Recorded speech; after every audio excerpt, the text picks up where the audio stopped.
Hello friends, আমি আবারও চলে এসেছি একটি নতুন ভিডিও নিয়ে। তো আমি বেশ ভালোই আছি। তোমরা কেমন আছো বলো? আশা করছি তোমরাও ভালো আছো। তো এই যে আমি সকাল সকাল উঠে দেখো কাজ শুরু করে দিয়েছি।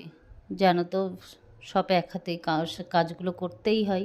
আমার কোনো হেল্প করার কেউ নেই। তো আমি নিজেই সমস্তটাই করি। বাজারঘাটও নিজে করতে হয়, আর ঘরের কাজও নিজেরই করতে হয়। তো এই যে সকাল সকাল আমি উঠেই তোমার ছেলেকে আর পড়ানো হয়নি। তো কাজগুলো আজ যেহেতু ওদের স্কুল নেই, তা ভেবেছি যে একটু বেলাতেই আমি পড়াটা করাবো। আমি আগে এই কাজগুলো করে নিই, নিয়ে তারপরে তাই ওদের পড়াবো। বড়টার তো পড়ানো লাগে না, ছোটোটাকে একটু দেখতে হয়। তো এই যে আমি প্রায় কাজ কমপ্লিটের পথে, তারপরেই চলে যাব স্নান করতে। স্নান করে এসেই চলে যাব পুজো করতে। পুজো করে আরও অন্য কাজ আছে, রান্নাটা হয়নি, রান্না করব। তো এই যে ঠাকুরকে আমার সমস্ত ভগবানকে সাজানো গোছানো হয়ে গেছে, তাই তোমাদের একবার দেখিয়ে দিলাম। তো আমি তো আর ভোগ নিবেদনটা আমি তোমাদের দেখাতে পারবো না, তাই আমি দেখাইনি। ভোগ নিবেদনটা দেখাতে নেই, তাই ভোগ নিবেদন হয়ে গেলে দেখানো যায়। তারপরেই আমি চলে আসলাম রান্নাঘরে রান্না করতে। দেখো আছে দুপুরের রান্নাতে পনির আর কচু শাক। তো আমি তো কচু শাক খেতে ভীষণ ভালো লাগে, আমার ভীষণ প্রিয়। এমনিতে আমি সবজি বেশি পছন্দ করি, পনিরটা আমার ততটা ভালো লাগে না, তবুও ছেলেরা ভালোবাসে, তো তার জন্যই আজ পনির হবে।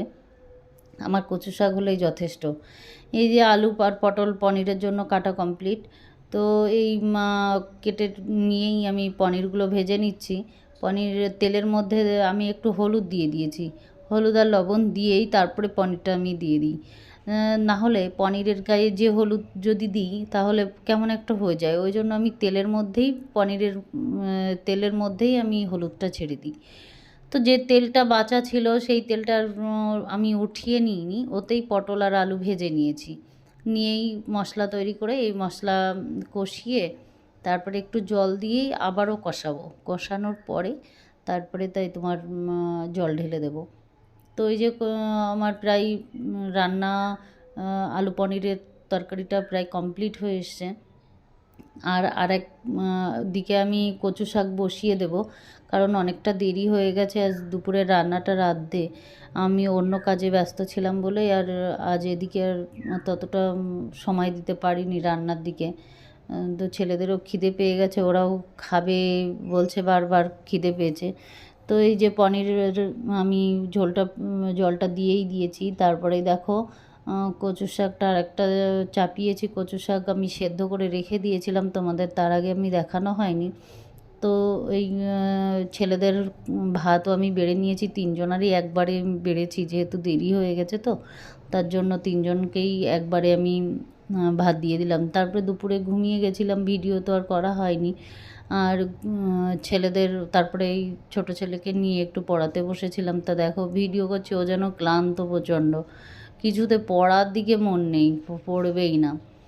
তো পড়ানো শেষে চলে এসেছিলাম আমি রান্নাঘরে আবারও একটু রুটি করতে। আমার ছোটোটা তো রুটি ছাড়া একদমই খাবেই না, রাতে ভাত তো খেতেই চায় না ও, তো রুটি ওর জন্য করতেই হবে। তো আমি ভাত খেয়েছিলাম আর দুই ছেলে রুটি খেয়েছিল।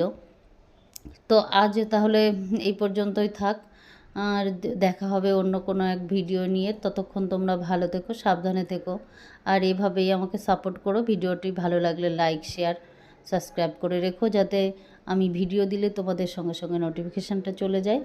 আর আমার ভিডিওটা যদি ভালো লেগে থাকে একটা লাইক করে দিও। Tata, bye bye.